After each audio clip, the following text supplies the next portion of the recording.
Hello students, आज का हमारा टॉपिक है रिग्रेशन एनालिसिस, जिसे प्रतिगमन विश्लेषण भी कहते हैं। ये आज का हमारा टॉपिक है।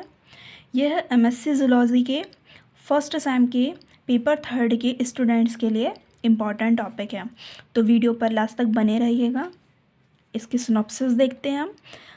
फर्स्ट है इंट्रोडक्शन, सेकंड है utility of regression, third differences between regression and correlation analysis, fourth है types of regression analysis, जिसमें फर्स्ट है रेखीय व वक्रीय प्रतिगमन, सेकेंड है सरल एवं बहुगुणी प्रतिगमन, फिफ्थ है इसका रिग्रेशन लाइंस एंड कोरिलेशन। तो इसका इंट्रोडक्शन देखते हैं हम। सांख्यिकी में प्रतिगमन का शाब्दिक अर्थ वापस आने, पीछे लौटने से है। सांख्यिकी में इस शब्द का प्रयोग प्रसिद्ध वैज्ञानिक सर फ्रांसिस गाल्टन ने सन 1877 में अपने शोध लेख पैतृक ऊंचाई में मध्यमता की ओर प्रतिगमन में किया था। इस शोध में उन्होंने लगभग 1000 पिताओं व उनके पुत्रों के कद के अध्ययन के आधार पर निष्कर्ष निकाला कि यद्यपि पिता पुत्रों की ऊंचाई में परस्पर घनिष्ठ सहसंबंध था, फिर भी सामान्य माध्य में दोनों के विचलनों में काफ़ी अंतर था। अर्थात लंबे पिताओं के पुत्र लंबे तथा ठिगने पिताओं के पुत्र ठिगने होते हैं, परंतु लंबे पिताओं के पुत्रों की औसत ऊंचाई उनके पिताओं के औसत ऊंचाई कम तथा ठिगने पिताओं के पुत्रों की औसत ऊंचाई उनके पिताओं के औसत ऊंचाई से अधिक होती है। सेकेंड टॉपिक है प्रतिगमन की उपयोगिता, यूटिलिटी ऑफ रिग्रेशन। आधुनिक सांख्यिकी में प्रतिगमन का महत्व पिताओं एवं उनके पुत्रों की ऊंचाई तक ही सीमित नहीं है, वरन इसका प्रयोग उन सभी क्षेत्रों में किया जाता है जिसमें दो या दो से अधिक संबंधित समांक मालाओं के पद्य मूल्यों में सामान्य माध्य की ओर वापस आने की प्रवृत्ति होती है।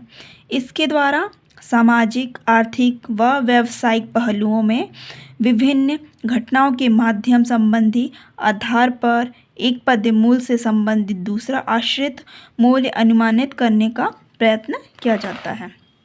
थर्ड टॉपिक है इसका difference between regression and correlation analysis. सहसंबंध विश्लेषण दो या अधिक घटनाओं में यह परिवर्तन की घनिष्ठता का परीक्षण करता है तथा प्रतिगमन इस संबंध की प्रकृति एवं मात्रा का माप करके हमें भावी अनुमान की क्षमता प्रदान करता है। सहसंबंध तथा प्रतिगमन विश्लेषण में निम्न अंतर है। इसका फर्स्ट कारण है परिणाम संबंध चर मूल्यों के कारण परिणाम संबंध का सहसंबंध की अपेक्षा प्रतिगमन विश्लेषण अधिक स्पष्ट व्याख्या करता है। सहसंबंध से केवल दो चरों के परस्पर संबंध की मात्रा का ज्ञान होता है। दोनों चर मूल्यों में से कौन सा कारण है व कौन सा परिणाम है सहसंबंध से पता नहीं चलता है। इसका सेकेंड है सहसंबंध की मात्रा एवं प्रकृति। सहसंबंध विश्लेषण में दो या अधिक चरों में पाए जाने वाले औसत संबंध की केवल मात्रा का पता चलता है, जबकि प्रतिगमन विश्लेषण इस संबंध की मात्रा के साथ साथ प्रकृति पर भी प्रकाश डालता है तथा भावी अनुमापन लगाने की क्षमता प्रदान करता है। फोर्थ टॉपिक इसका टाइप्स ऑफ रिग्रेशन एनालिसिस। प्रतिगमन विश्लेषण दो प्रकार के होते हैं, जिसमें फर्स्ट है रेखीय व वक्रीय प्रतिगमन। दो परस्पर संबंधित समकमलाओं में प्रतिगमन का विश्लेषण अधिकतर बिंदु रेखीय रीति द्वारा किया जाता है।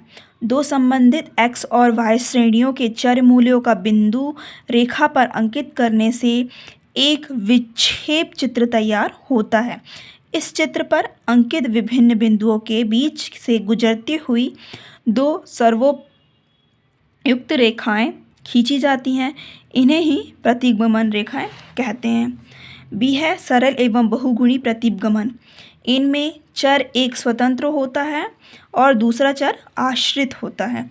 सरल प्रतिगमन रेखाओं के समीकरण एवं घातीय होते हैं, अर्थात x का y पर प्रतिगमन रेखा का समीकरण x = a + by और इसी प्रकार y का x पर प्रतिगमन रेखा का समीकरण y = a + bx होता है।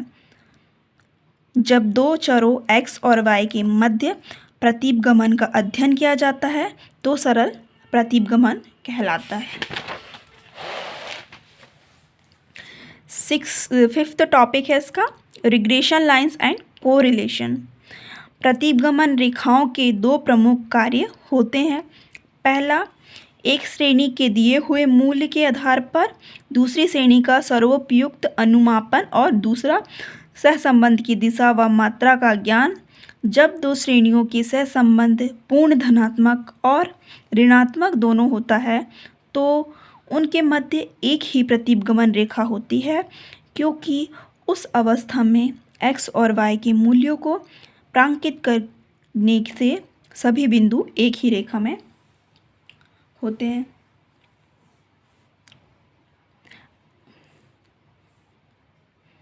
अगर आपको मेरी वीडियो पसंद आई हो, हेल्पफुल हो, तो प्लीज़ वीडियो को लाइक करें, शेयर करें और चैनल को सब्सक्राइब करें